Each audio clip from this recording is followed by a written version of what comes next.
অল্প অল্প করে নতুন জীবনে পদার্পণ করার সূচনাই হলো জীবনের নতুন পথ চলার সূচনা শুরু। সবাই সবাইকে আশীর্বাদ করুক এবং ভালোবাসুক, যাতে নতুন জীবনের পথ চলাটা অনেক সুন্দর হয়ে ওঠে। শুভ সকাল বন্ধুরা, তোমাদের সবাইকে অনেক অনেক শুভেচ্ছা ও ভালোবাসা জানিয়ে আমার আর একটা নতুন ভিডিও শুরু করছি।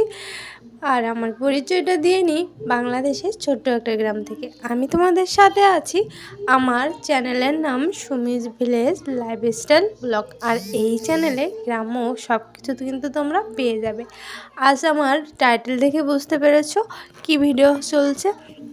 আসলে প্রত্যেক দিন এত অনুষ্ঠান চলছে আমাদের বাড়ি, সেজন্য নতুন নতুন এই ভিডিওগুলো তোমাদের সাথে শেয়ার করতে খুবই ভালো লাগে।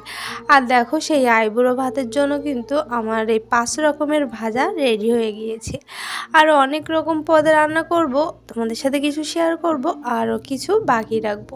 তাহলে চলো সাথে থাকো, দেখতে থাকো। এই ভাজাগুলো তো রেডি হয়ে গিয়েছে। এবার কিন্তু এই যে দেখতে পাচ্ছ ঘ্যাটকোল, আর এই ঘ্যাটকোল হয়তো অনেকে খারকোল বা অন্য কিছু বলে থাকো, তা আমরা ঘ্যাটকোল বলি, সেজন্য ঘ্যাটকোলই বললাম। কচুর পাতার মতো যেগুলো দেখতে, সেগুলোই। আর আসলে এনে কেটে কুটে গুছিয়ে রেখেছিলাম, তো সেজন্য তোমাদের সাথে পাতাটা শেয়ার করতে পারিনি। যাই হোক, এবার সেটা কিন্তু আমি তেলে দিয়ে পেঁয়াজ রসুন দিয়ে ভালো করে ভেজে নিয়েছি। আর সেটা তো বেটে ভর্তা করে খেতে হয়, যারা খেয়েছো তারা নিশ্চয়ই জানো, তাই আর নতুন করে তেমন কিছু বলবো না। আমি এটা ভেজে তুলে নিয়েছি, এটা একটু ঠান্ডা হলে শিলপাটায় বেটে ভর্তা করে নেব। আর এই যে দেখো, একটু ঠান্ডা হয়ে গিয়েছিল। এবার কিন্তু এই পাটায় ভর্তা করে খেতে খুবই মজা লাগে। পাটায় ভর্তা করে খেতে সত্যি কিন্তু খুব দারুণ লাগে, কিন্তু ব্লেন্ডারে ওটা কিন্তু ভালো লাগে না। আমরা তো শিলপাটায় রান্না করি, যেহেতু আমরা গ্রামে থাকি, আমরা কিন্তু সব বাটাবুটো এইভাবেই শিলপাটা দিয়েই করে থাকি, সব কিছুই করে থাকি। তাহলে এটাও বেটে নিই, তোমরা দেখতে থাকো। দেখো, আমার কিন্তু ভর্তাটা শিলপাটায় ভর্তাটা করা হয়ে গিয়েছে, আর এটা আমার রেডি হয়ে গিয়েছে। এটা কিন্তু আমি হাতে করে তুলে নেব, আর তুলে নিয়ে রেখে দেব। বুঝতেই পারছো, যারা পছন্দ করো তারা জানো, আমি কিন্তু এতে কিন্তু মাছ দিইনি। মাছ দিলে আরোই কিন্তু সুস্বাদু হয়, যদিও চিংড়ি মাছ আমার ধারে ছিল না, সেজন্য কিন্তু দেইনি। আর তারপরে দেখো, মাংস রান্না করার জন্য চলে এসেছি, চিকেনটা রান্না করে নিচ্ছি। আর এটা কিন্তু আমি আগে থেকেই ম্যারিনেট করে রেখে দিয়েছিলাম। আর তারপরে একটু পেঁয়াজ রসুন আর একটু করে মশলা কষিয়ে নিয়ে তারপরে কিন্তু ঢেলে দিলাম। যেহেতু আমরা সবাই রান্নাবান্না পারি, সেজন্য কিন্তু রান্নাবান্নার সব কিছু ডিটেলসে আর শেয়ার করছি না, একেবারে অনুষ্ঠান থেকেই তোমাদের সাথে দেখা করব। আর টুকটাক যে রান্নাগুলো করছি সেগুলোই তোমাদের সাথে শেয়ার করে নেব। তোমার সাথে কথা বলতে বলতে আমার কিন্তু চিকেনটা কষানো হয়ে গিয়েছে। এই যে দেখতে পাচ্ছ, অনেকটাই কিন্তু তেল বেরিয়ে এসেছে। আর চিকেন থেকে এভাবে তেল বেরিয়ে আসলে কিন্তু এভাবে ভালো করে কষিয়ে নিলে কিন্তু সত্যি খেতে অসাধারণ লাগে। কারণ যত বেশি মাংস কষানো হয়, ততই যেন স্বাদটা বেড়ে যায়। আমার কাছে তো সেটাই মনে হয়। আমি ভালো করে কষিয়ে নিয়ে তারপরে কিন্তু এতে জল দিয়ে দেব। বন্ধুরা, তোমরা কিন্তু ভিডিওটা স্কিপ করো না, দেখতে থাকো। আশা করি তোমাদের অনেক ভালো লাগবে।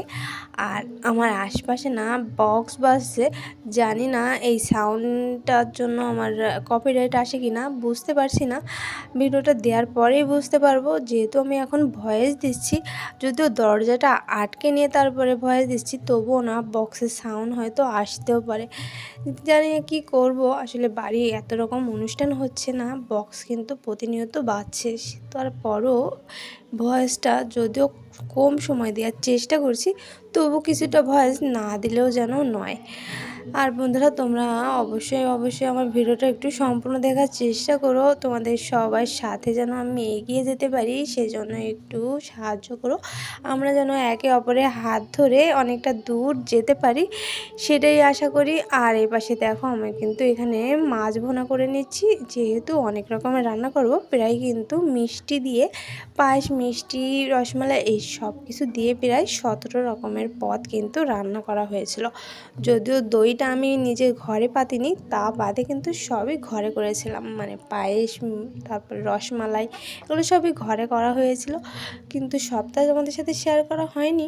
এবার চলো সব রান্নাবান্না শেষ করে বাসন্তী পোলাওটা রান্না করে নিচ্ছি। তার আগে কাজু কিশমিশ বাদামগুলো একটু তেলে নেড়ে তুলে নিয়েছি, আর সেই তেলেই কিন্তু পোলাও চালটা দিয়ে একটু নেড়ে নিচ্ছি। আমাদের এদিকে যেহেতু চিনিকানির চাল হয়, তো আমরা সব কিছু কিন্তু চিনিকানি চাল দিয়েই করি। আর তারপরে ভালো করে ভেজে নিয়ে তারপর কিন্তু একটু জল দিয়ে দিয়েছি। আমি না দুটো ঝাল ভেঙে দিয়েছিলাম, হালকা হালকা একটু ঝাল লাগলে কিন্তু ভালোই লাগে। আর ওইদিকে কিন্তু গরম মশলা দিয়ে দিয়েছি, আর এই যে ভেজে তুলে রেখেছিলাম সেগুলোও কিন্তু ওই যে তুলে রেখেছি, এগুলো যখন ফুটে উঠবে তখনই কিন্তু দিয়ে দেবো। আর এদিকে দেখো ফুটে উঠেছে। আর তারপরে এর মেন উপকরণ যেটা, মানে মিষ্টি চিনি, যেটা কারণ বাসন্তী পোলাও একটু মিষ্টি মিষ্টি হলে তো ভালো লাগে, সেটা তো তোমরা সবাই জানো। আর সেজন্য কিন্তু চিনিটা দিয়ে দিলাম। আমি কিন্তু 2 চামচের মতো চিনি দিয়ে দিয়েছিলাম। আর খেতে ভালো লেগেছিলো। বাসন্তী পোলাও দিয়ে চিকেন খাওয়াটা কিন্তু খুবই ভালো লাগে, আমাদের বাড়ির সবাই এটা পছন্দ করে। তো তারপরেও আমি কিন্তু অল্প করেই রান্না করেছি, যেহেতু আমার সাদা ভাত আছে, সেজন্য কিন্তু বাসন্তী পোলাওটা অল্প করেই রান্না করেছিলাম। করে পারবো না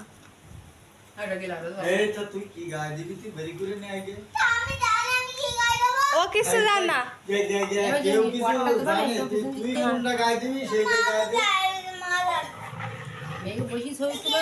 হ্যাঁ চলো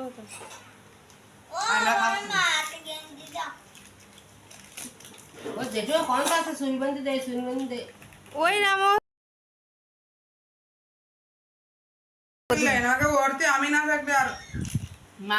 এমনি সময় কিন্তু মাল লাগে না, আজকে না স্নান করতে মাল লাগবে, আজকে গোসল মাল লাগবে, আজকে আমার কাজ বেশি।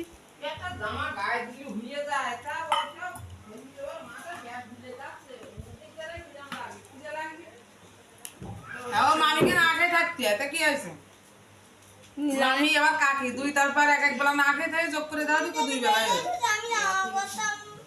এক বেলা টু এক বেলা, 2 বেলা। হ্যাঁ বের করে দিতে তাহলে তো বহুত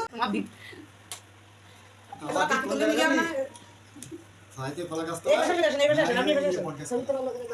আনো মুখে না তোরা আমটা করে থাকে। হ্যাঁ ওখানে বস এই যা দিকো দাও ভোট দাও জায়গা হচ্ছে বাবা মাথা বাজে কি বলে বাজাও আমার কাছে দাও দিকে দাও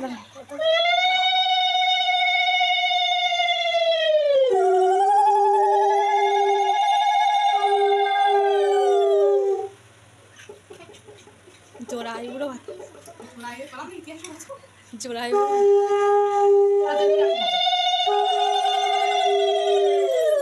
वीडियो करिए हम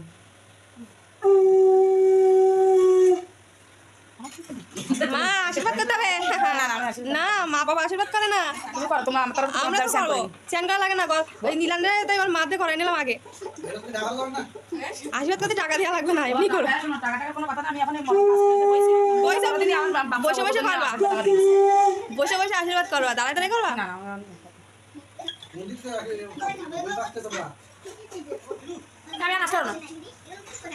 আমি আসতে পারতেছি না,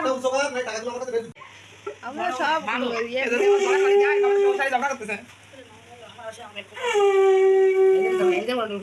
আমার একটা পজিশন কাকি নেই ব্লাউজ গায়ে পলিসি দিতে দেন, বাবার কাছে খালি বসে রয়েছে, তোমার কাকির কাছে নিয়ে নেবে না।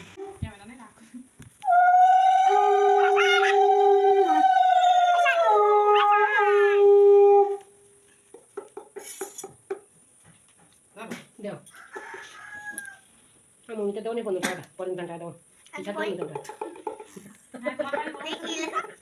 আমার কাছে পড়ে না, আর ওর কাছে আমি নাও না,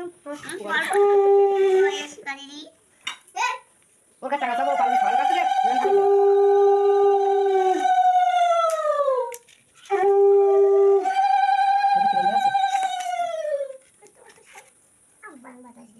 এই তো তোকে বাতাই যাবে একটু শুন দেখবা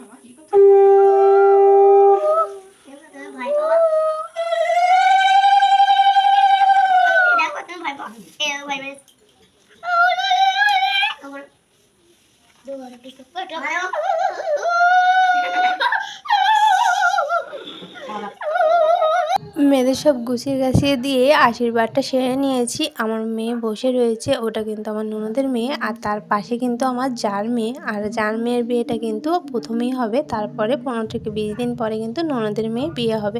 সেজন্য একসাথেই আইবুড়ো ভাতটা সেরে নিলাম। আর এই অনুষ্ঠানটা তোমাদের কাছে কেমন লাগলো অবশ্যই কিন্তু কমেন্টে জানাতে ভুলো না। তাহলে সবাই ভালো থেকো, সুস্থ থেকো, আর ভিডিওটা অবশ্যই সম্পূর্ণ দেখার চেষ্টা করো।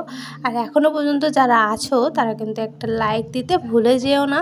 তোমাদের একটা লাইক আমাকে ভিডিও করার উৎসাহ অনেক গুণ বাড়িয়ে দেয়। ওই যে দেখো আমার মেয়ে কিন্তু ওর দিদিভাইয়ের বাড়ি থেকে খেয়ে নিচ্ছে। তাহলে ভালো থাকো, সুস্থ থাকো।